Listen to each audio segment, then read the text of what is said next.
Pada video ini saya mewakili tim peneliti penerima hibah penelitian dosen wajib neliti LPPM ULM tahun anggaran 2021 klaster Madya akan menyampaikan hasil penelitian kami yang berjudul Potensi Diabetes Ekstrak Etanol dan Karamunting sebagai Herbal Alami di Lahan Basah pada kadar glukosa darah dan pankreas model tikus diabetes. Adapun latar belakang penelitian ini dilakukan karena kasus diabetes mellitus baik tipe 1 dan 2 semakin meningkat dari tahun ke tahun. Diabetes mellitus sendiri merupakan penyakit metabolik yang ditandai keadaan hiperglikemia yang ditandai oleh peningkatan kadar gula darah puasa lebih dari normal. Peningkatan ini disebabkan oleh gangguan atau defisiensi produksi insulin oleh sel beta insula pankreas atau bisa disebabkan oleh kurang responsifnya reseptor insulin terhadap glukosa yang beredar dalam darah.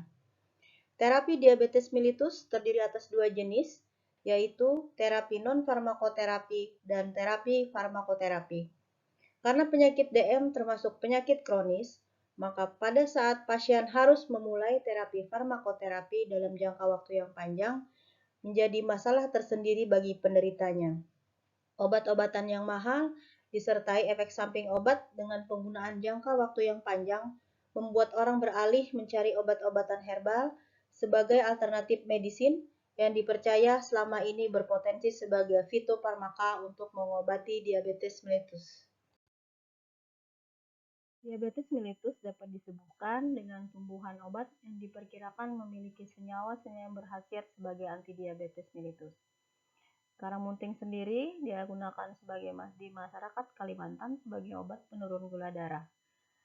Karena dianggap daun karamunting ini mengandung senyawa golongan flavonoid dan tanin khususnya yang terkait dengan terapi pada kencing manis.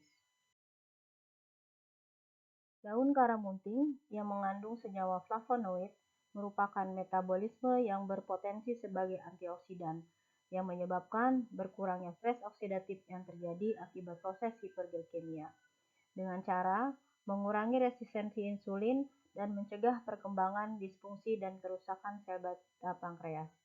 Selain itu, flavonoid mempunyai efek diabetesnya yang terjadi melalui mekanisme peningkatan fungsi sel beta pankreas dan membantu merangsang sekresi insulin.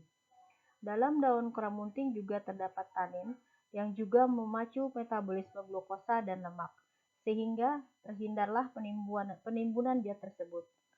Tanin juga akan meningkatkan aktivitas hipoglikemik, kemudian juga mengerutkan membran epitel usus halus sehingga asupan glukosa turut dihambat. Penelitian dasar untuk hal terkait sudah banyak dilakukan, namun belum didapatkan penelitian yang melaporkan potensi antidiabetes dari daun karamunting pada organ pankreas ditinjau dari gambaran mikroskopiknya. Hal ini menjadi penting untuk diteliti untuk melihat bagaimana pengaruh daun karamunting terhadap insula di sel pankreas yang merupakan penghasil hormon insulin sehingga dapat menyebabkan penurunan kadar gula darah pada keadaan hiperglikemik.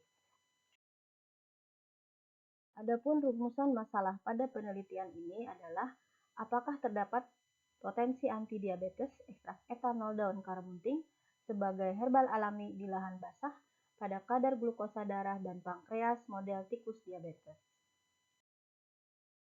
Tujuan penelitian adalah untuk mengetahui potensi antidiabetes ekstrak etanol daun karamunting sebagai herbal alami di lahan basah pada penurunan kadar glukosa darah dan perbaikan pankreas pada tikus model diabetes. Desain penelitian ini menggunakan rancangan penelitian True Experimental Design yang menggunakan pendekatan post-test control group design. Subjek penelitian menggunakan 30 tikus ratus Staphylococcus jenis kelamin jantan dengan berat 250-300 gram, usia 2-3 bulan yang akan dijadikan model tikus diabetes. Tikus diabetes pada penelitian ini adalah tikus yang diinjeksi dengan streptozocin dengan dosis 40 mg per kilogram berat badan secara intraperitoneal dan dianggap tikus diabetes jika kadar gula darah puasa setelah 3 hari pos injeksi mencapai lebih dari 180 mg per desiliter. Model tikus diabetes akan dibagi menjadi dua kelompok, yaitu kelompok kontrol yang akan diberi simbol huruf K, merupakan kelompok tikus diabetes tanpa diberi perlakuan khusus. Kemudian, kelompok perlakuan yang diberi simbol huruf P adalah kelompok tikus diabetes yang diberi perlakuan pemberian ekstrak etanol daun karamunting. Terdiri atas kelompok P1, di mana merupakan kelompok tikus yang diinduksi streptozoosin, ditambah dengan perlakuan ekstrak etanol daun karamunting dosis 100 mg per kilogram berat badan. Kelompok P2 adalah kelompok tikus yang diinduksi streptozoosin dan diberi ekstrak etanol daun karamunting dengan dosis 200 mg per kilogram berat badan. Dan kelompok P3 adalah kelompok tikus yang diinduksi streptozoosin, kemudian diberi ekstrak etanol daun karamunting dengan dosis 400 mg per kilogram berat badan. Prosedur penelitian dimulai dari dikeluarkannya surat lulus uji layak etik oleh Komisi Etik Penelitian Kesehatan FKULM. Kemudian dilakukan pengambilan sampel daun karamunting yang banyak ditemukan di hutan sekitar kota Martapura. Setelah sampel diambil, untuk meyakinkan bahwa daun karamunting yang akan diteliti nanti adalah memang spesies Rhodomyrtus temontosa aitonhas, maka dilakukan determinasi tanaman di lab dasar FMIPA ULM. Setelah surat determinasi tanaman daun karamunting sudah terbit, maka dilakukan pembuatan ekstrak etanol daun karamunting di lab farmakologi dan terapi FKULM. Karena proses penelitian pada tikus coba dilakukan di Bipet Banjarbaru, maka diperlukan surat tugas penelitian tersebut. Penelitian pada hewan coba dilakukan di Bipet Banjarbaru, dimulai dari proses aklimatisasi tikus selama 1 minggu sebelum prosedur penelitian dilaksanakan.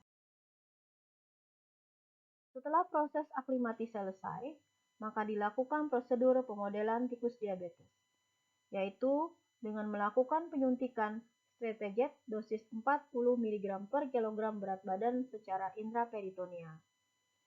3 hari pos injeksi dilakukan pengukuran kadar gula darah puasa untuk mencari tikus yang memiliki kadar gula darah puasa lebih dari 180 mg per desiliter untuk dijadikan model tikus diabetes. Sehingga proses perlakuan dengan pemberian ekstrak etanol daun karamunting dengan dosis terukur bisa dimulai. Masa perlakuan dibedakan antara kelompok kontrol dan kelompok perlakuan.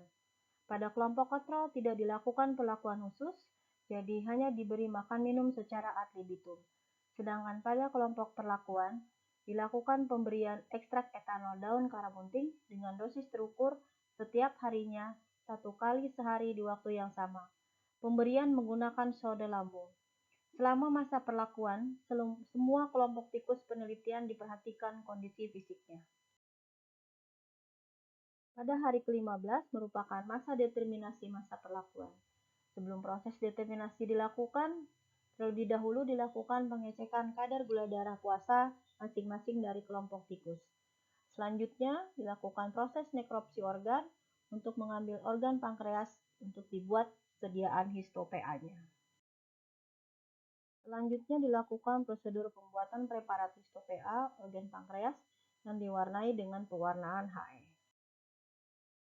Sediaan preparat yang sudah selesai selanjutnya akan dilakukan pengamatan melalui mikroskop menggunakan optiloop kamera dan masing-masing variabel penelitian diamati dengan menggunakan perantilunak image raster. Berikut contoh hasil pengamatan image raster untuk variabel pengukuran insula pankreas, penghitungan jumlah insula, dan sel dalam insula pankreas. Berikut hasil penelitian. Tabel 1 menunjukkan bahwa pemberian ekstrak etanol daun karamunting mempunyai efek menurunkan kadar gula darah puasa tikus diabetes ke kadar yang normal. Pada tabel 2 menunjukkan bahwa pada variabel jumlah insula pankreatika dan jumlah sel insula didapatkan hasil peningkatan jumlah yang bermakna pada kelompok perlakuan dibandingkan kelompok kontrol. Sedangkan pada pengamatan ukuran insula pankreatika tidak ditemukan perbedaan yang bermakna antar kelompok penelitian. Pada tabel 3, menunjukkan dari hasil penelitian, diketahui dosis yang mempunyai potensi sebagai fitofarmaka untuk terapi diabetes mellitus adalah ekstrak etanol daun karamunting dengan dosis 200 mg per kilogram berat badan dan 400 mg per kilogram berat badan. Berikut ini adalah abstrak hasil penelitian yang sudah disusun dan akan disubmit pada jurnal yang sudah kami tentukan sebelumnya, sesuai dengan luaran wajib yang diminta oleh LPPM ULM. Sekian video hasil penelitian yang telah kami selesai laksanakan. Kami mengucapkan terima kasih kepada Bapak Rektor ULM dan LPPM ULM yang telah memberi kepercayaan kepada kami untuk bisa menyelesaikan penelitian ini.